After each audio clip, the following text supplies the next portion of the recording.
राधे राधे दोस्तों, स्वागत है आप सभी का राधा रानी के छोटे से यूट्यूब चैनल पर।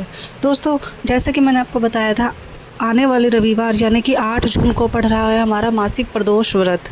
यह प्रदोष व्रत जो होते हैं महीने में जो अपना दोनों पक्ष आते हैं, शुक्ल पक्ष और कृष्ण पक्ष, दोनों ही पक्ष में पड़ते हैं।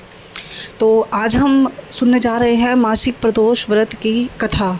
जो ये रवि प्रदोष व्रत है, प्रदोष व्रत क्यों रखा, सबसे पहले किसने रखा और इस व्रत को रखने से क्या लाभ मिलता है, क्या महत्व होता है। तो प्रदोष व्रत की कथा शुरू करते हैं दोस्तों। एक समय की बात है, एक नगर में एक ब्राह्मणी रहती थी, एक ब्राह्मणी, और उनका एक ही पुत्र था। तो जो ब्राह्मण और ब्राह्मणी थे वो बहुत ही निर्धन थे, लेकिन ब्राह्मणी का एक नियम था, वह प्रत्येक पक्ष की त्रयोदशी का व्रत ज़रूर रखती थी। तो उनकी जो इकलौती संतान थी, उनका जो इकलौता पुत्र था, एक दिन वह अपनी माता से कहकर कि मैं गंगा स्नान के लिए जा रहा हूँ, कहकर अपने घर से निकल चुका था। जैसे ही पुत्र अपने घर से निकला, कुछ दूरी पर अपने गंगा घाट के करीब पहुँचने वाला था, तो उसे नगर में किसी 4 चोरों ने घेर लिया। चोरों ने उनसे बोला, पुत्र से बोला कि जो भी तुम्हारे पास धन है वो सारा हमें दे दो, जो भी तुम्हारे पिताजी का गुप्त धन है उसके बारे में हमें बताओ, और अन्यथा हम तुम्हें मार देंगे। तो पुत्र बोला कि मैं तो बहुत निर्धन हूँ, मेरे पास तो धन है ही नहीं कोई, मैं तो बहुत गरीब परिवार से हूँ, मेरे पिताजी मामूली से ब्राह्मण हैं। तो चोरों ने बोला, तुम इस झोले में क्या लेकर घूम रहे हो। पुत्र ने बोला, मैं गंगा स्नान के लिए जा रहा हूँ, तो मेरी माँ ने मुझे इसमें 4 रोटी और अचार रख के दिया है। चोरों ने खोलकर देखा तो वास्तव में ही उसमें 4 रोटी और अचार थी। तो चोरों को पुत्र की दशा का पता लगा और चोरों ने कहा कि यह तो वाकई में ही बहुत निर्धन है, यह बालक सच बोल रहा है, इसको छोड़ दिया जाए। चोरों ने उस पुत्र को छोड़ दिया ब्राह्मण के। तो जैसे ही ब्राह्मण का पुत्र चोरों से छूटा तो आगे जाकर किसी बरगद के पेड़ के नीचे विश्राम करने लगा, और उसने सोचा कि जो मेरी माता ने मुझे खाना दिया है, मैं ये खाना खा लेता हूँ। इतनी ही देर में जिस बरगद के पेड़ के नीचे वह विश्राम कर रहा था, उसी नगर के सिपाहियों ने आकर, सिपाही जो थे वो चोरों को ढूंढ रहे थे, और चोर समझकर उन्होंने ब्राह्मण के पुत्र को पकड़ लिया। ब्राह्मण के पुत्र को महल में ले गए और राजा के सामने पेश किया। राजा ने ब्राह्मण के पुत्र को चोर साबित करके उसको कारावास की सज़ा सुना दी, पुत्र को कारावास में डाल दिया। उसी रात अचानक से माँ की नींद खुली, जो ब्राह्मणी थी उनकी नींद खुली और उन्हें अपने पुत्र की चिंता सताने लगी। उन्होंने अगले दिन सुबह उठकर रवि प्रदोष व्रत किया और भोले बाबा से प्रदोष व्रत में अपने पुत्र की सलामती की और वापसी की कामना मांगी।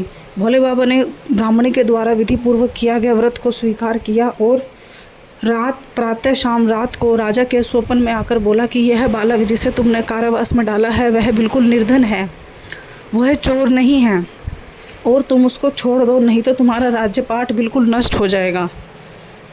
जब राजा के सपने में जो शिवजी जी ने आके ये बात बोली, तो राजा प्रातः सुबह उठकर शिवजी जी का उन्होंने आदेश स्वीकार किया और जो पुत्र था ब्राह्मण का उसको कारावास से बाहर निकाल दिया।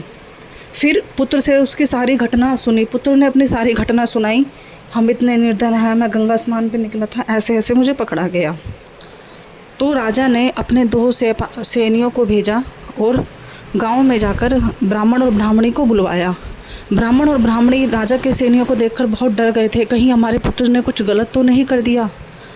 जब ब्राह्मण और ब्राह्मणी राजा के महल में आए तो राजा ने उनको बोला, आप बिल्कुल बेफिक्र रहिए, बिल्कुल बेचिंत रहिए, आपके पुत्र ने कुछ नहीं किया, आपका पुत्र बिल्कुल सही सलामत है।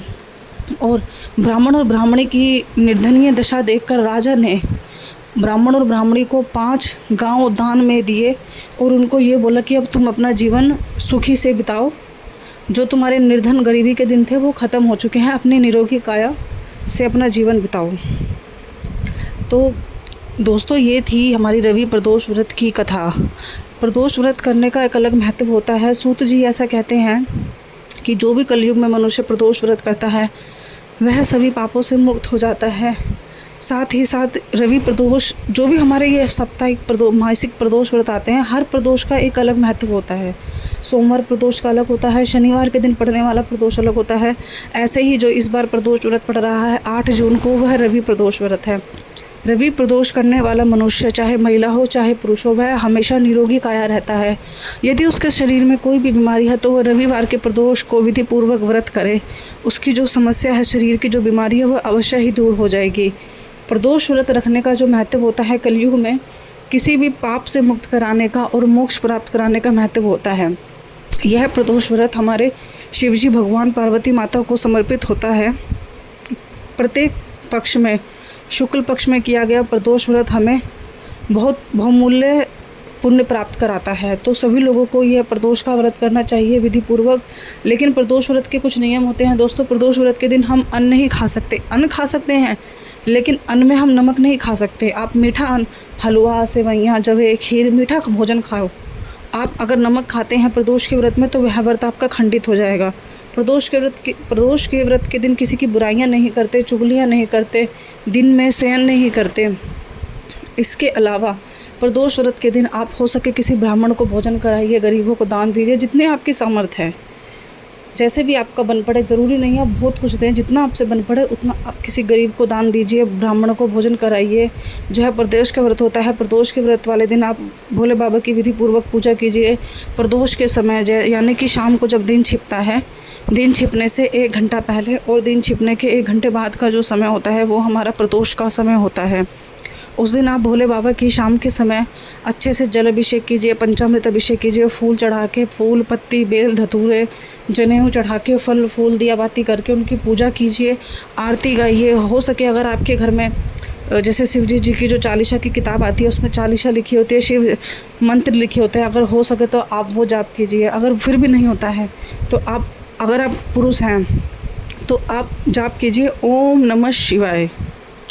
अगर आप महिला हैं तो आप शुरुआत कीजिए नमः शिवाय ओम, नमः शिवाय ओम। अगर आप ऐसे ही विधि पूर्वक त्रयोदशी का व्रत रखते हैं तो आपके जीवन से अवश्य ही सारी समस्याएं दूर हो जाती हैं।